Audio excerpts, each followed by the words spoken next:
Hi, so today we're going to talk about differentiation, and so I'll just get the slideshow started.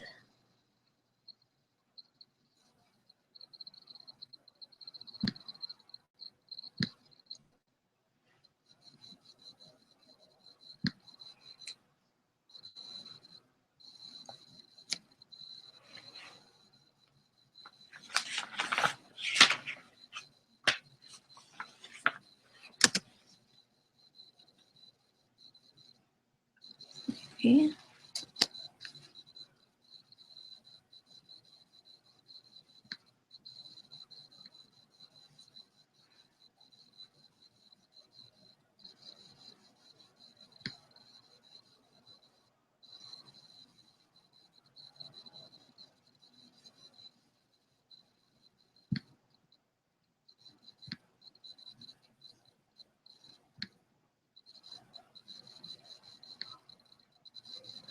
So differentiation.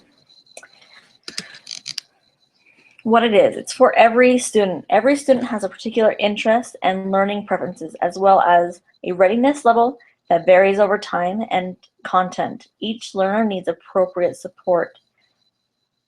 It is also the use of flexible approaches to space, time, material, groupings, and instruction. Flexibility is a hallmark of differentiation, but no single instructional strategy is required to differentiate effectively. Systematic attention to readiness, interest, and learning profile. Learning profile is 1/3 of the domain of differentiation and consists of learning style, intelligence preference, gender-related preferences, and culture-related preferences. A single approach to intelligence preferences in the classroom is a narrow segment of a big picture of differentiation. It is something a teacher plans prior to a lesson based on assessment, evidence of student needs. The most powerful differentiation is based on pre-assessment and ongoing assessment of students' progress toward key goals. The teacher uses the assessment information to make proactive plans to address student needs. Some information is still needed, but is not a dominant means of differentiation. It is a varied avenues to this. It's ways to do varied avenues to the same essential understanding. Struggling students don't often benefit by doing less of what they don't understand, and it is not helpful for advanced learners to do more of what they already know.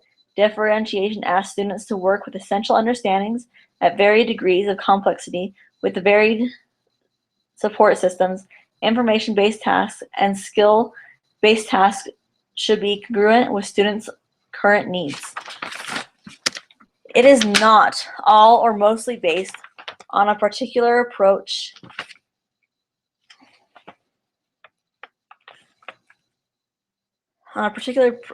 to multiple intelligences. All are mostly based on learning style preferences.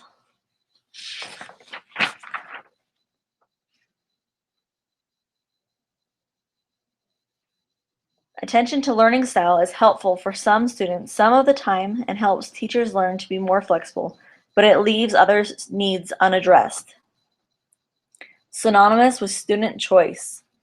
There are times when it is important for teachers to assign particular work to students because it will move them forward in key ways. At other times, it makes good sense for students to call the shots and learn about making wise choices. It is not more problems, books or questions for some students and fewer for others. Struggling students don't often benefit by doing less of what they don't understand, and it's not helpful for advanced learners to do more of what they already know. Differentiation asks students to work with essential understandings at varied degrees of complexity with a varied support system. Information-based tasks and skills-based tasks should be congruent with student needs.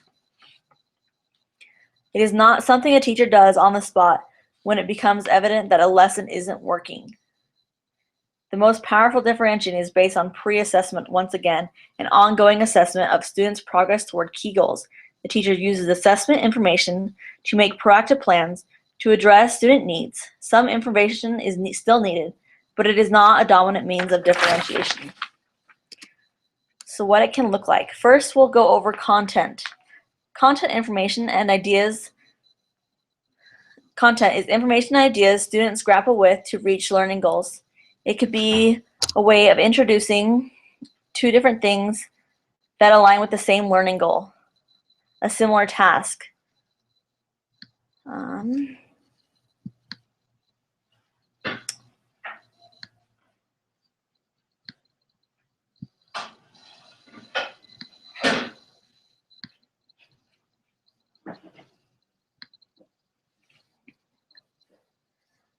For an example, students enter the classroom, the teacher shows two different videos of emerging technologies.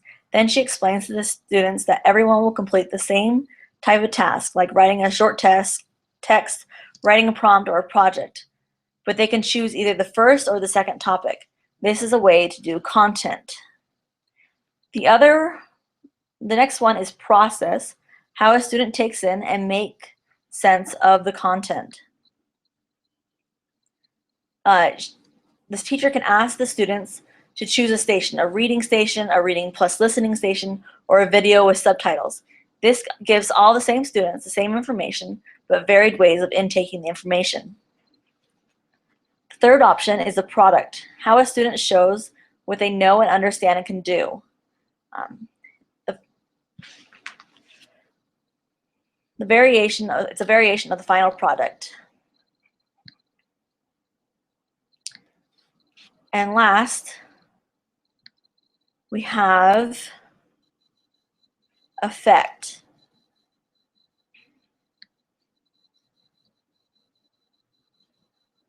Effect is the environment, is the climate or tone of the classroom. The classroom arrangement can be an example of the environment. You can change how the tables are set up.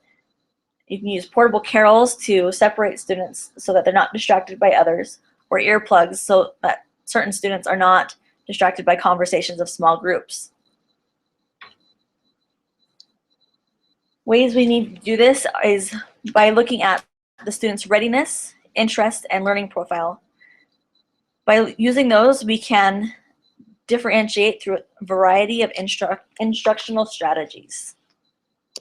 Thank you.